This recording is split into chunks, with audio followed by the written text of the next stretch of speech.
Hai, Assalamualaikum dan salam sejahtera. Ini saya Ahmad Zuazrai bin Zainuddin di 20201-093-042 akan membentangkan laporan kesepaduan pasukan bagi subjek QAC 3093 Komunikasi Berkesan dalam Kejurulatihan Sukan. Apakah kesepaduan pasukan?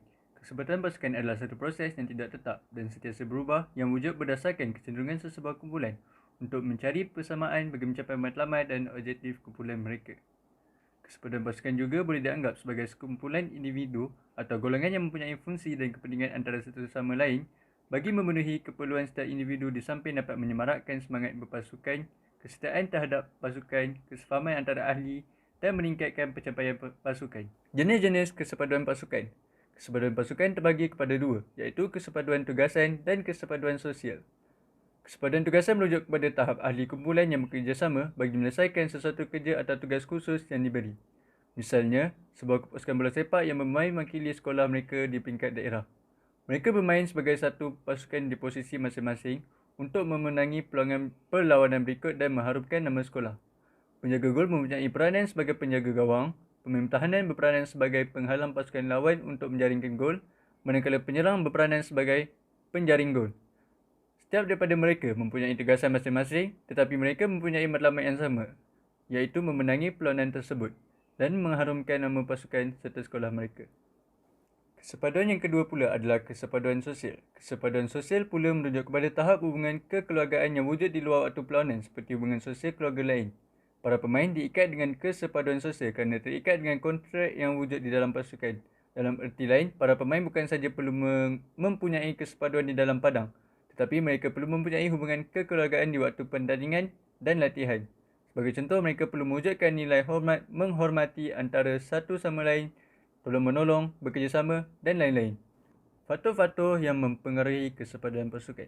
Terdapat beberapa faktor yang boleh menjejaskan kesepaduan pasukan.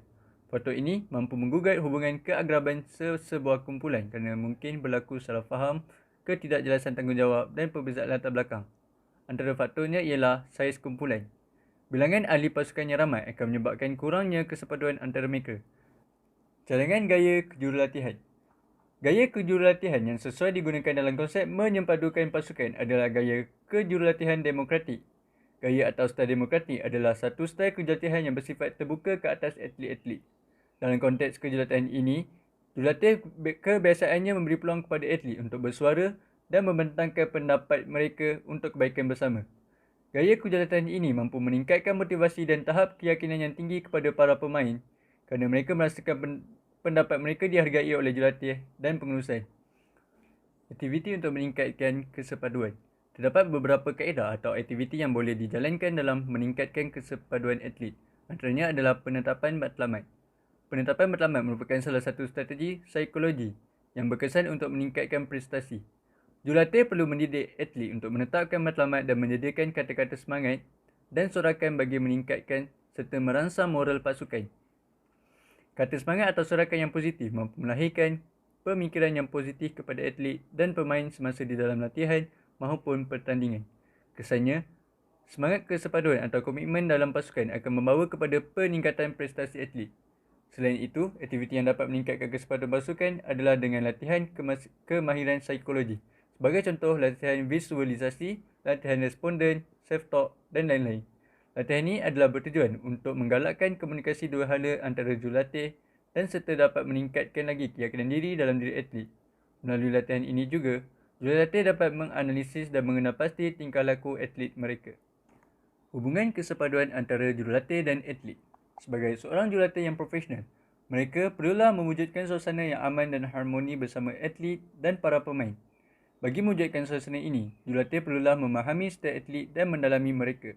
Terdapat pelbagai kaedah yang boleh dilakukan bagi mewujudkan suasana yang baik di dalam pasukan. Antaranya ialah memberi maklum balas kepada pemain.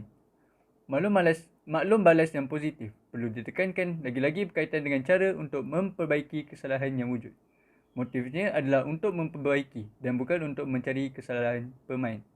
Kesannya, pemain akan berasa dihargai dan diberi perhatian oleh jurulatih di samping dapat meningkatkan lagi hubungan kesepaduan di dalam pasukan. Konklusinya, kesepaduan pasukan memerlukan usaha yang berpanjangan dan berterusan daripada semua pihak iaitu pemain, jurulatih dan pengurus.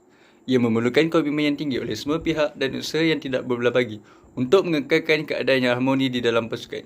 Kejayaan sesuatu pasukan bukanlah kerana wujudnya hubungan yang baik antara pemain, tetapi ia lebih kepada kemampuan berinteraksi berdasarkan kemahiran dan strategi yang berkesan dalam satu pertandingan.